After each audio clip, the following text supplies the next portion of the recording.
Well, plenty happening today in the markets, plenty of happening around the world right now. And to get across it all, Pete McGuire from XM joins me now. Pete, great to see you there this afternoon. Let's just start with just sort of the general news of the day, if we may. And well, it would seem a lot of the world is moving around, potentially some changes in China at the moment. Absolutely, yeah. And good afternoon, Kyle. Certainly is, and I note that China's cut their 1 year by 15 basis points.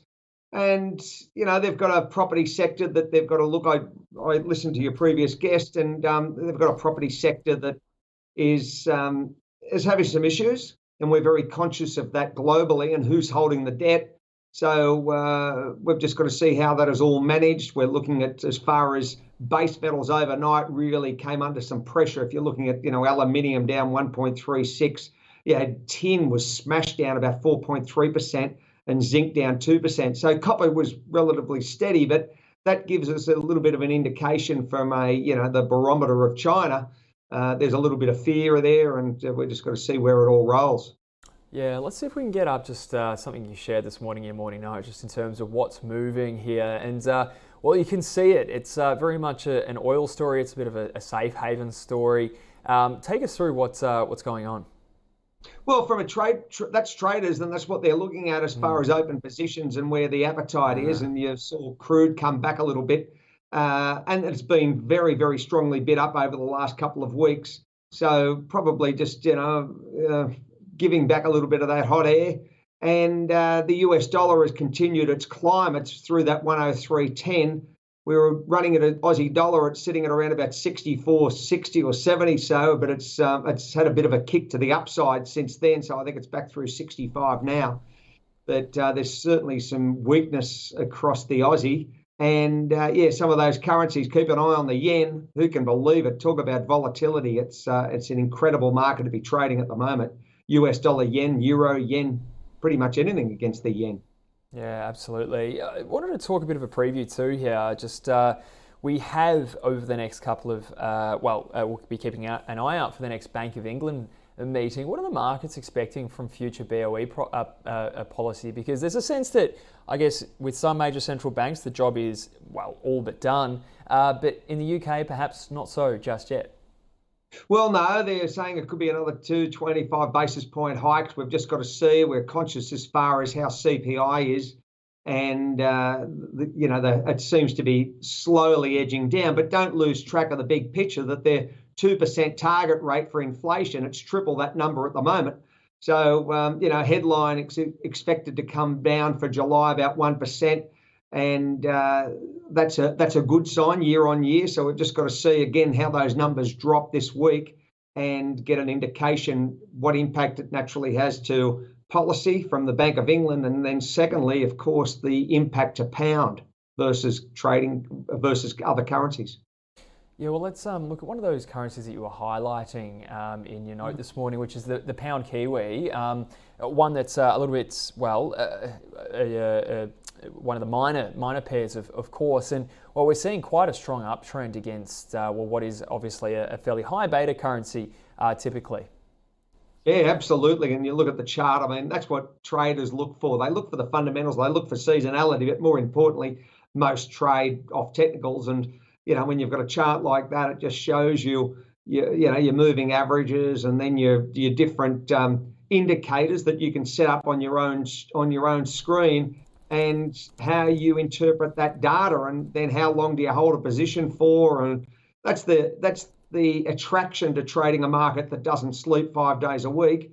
And it's game on for that 120-hour window, Kyle. So that's the excitement. That's what that's what banks do for a living, and that's what traders do globally with 10 million clients. That's what our trading clients do, is follow these opportunities as you've just shown. Yeah, definitely. And I guess the other side of that, we've spoken about the Bank of England, but it's also the RBNZ coming up in the next 24 hours. Is there anything that we should expect there? What do we know about the New Zealand economy at the moment? Well, I'm not expecting any moves, and no one is. So I think they'll sit on their hands this time round. How that rolls later in the year, well, that might be a different story. But at the moment, no one's expecting any rate rises from the Kiwis.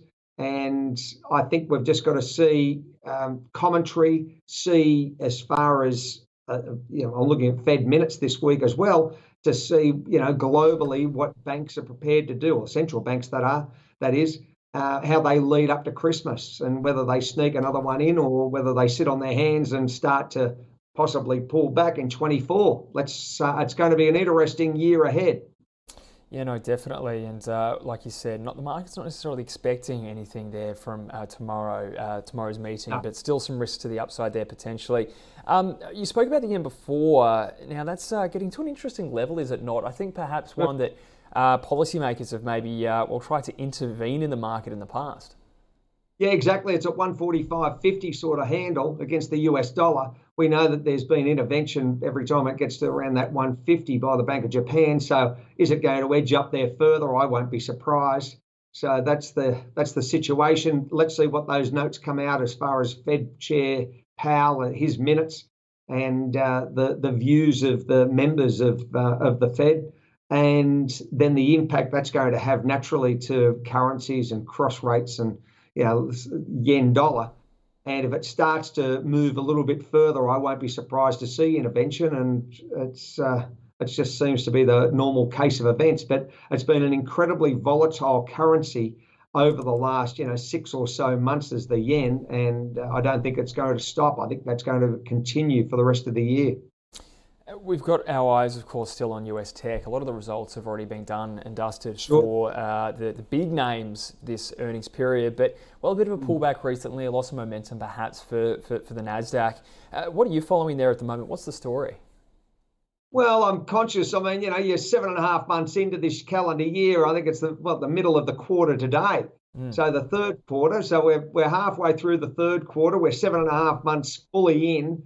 And when you're looking at where the NASDAQ started it on the 31st of December to where it is today, it's just been one-way traffic.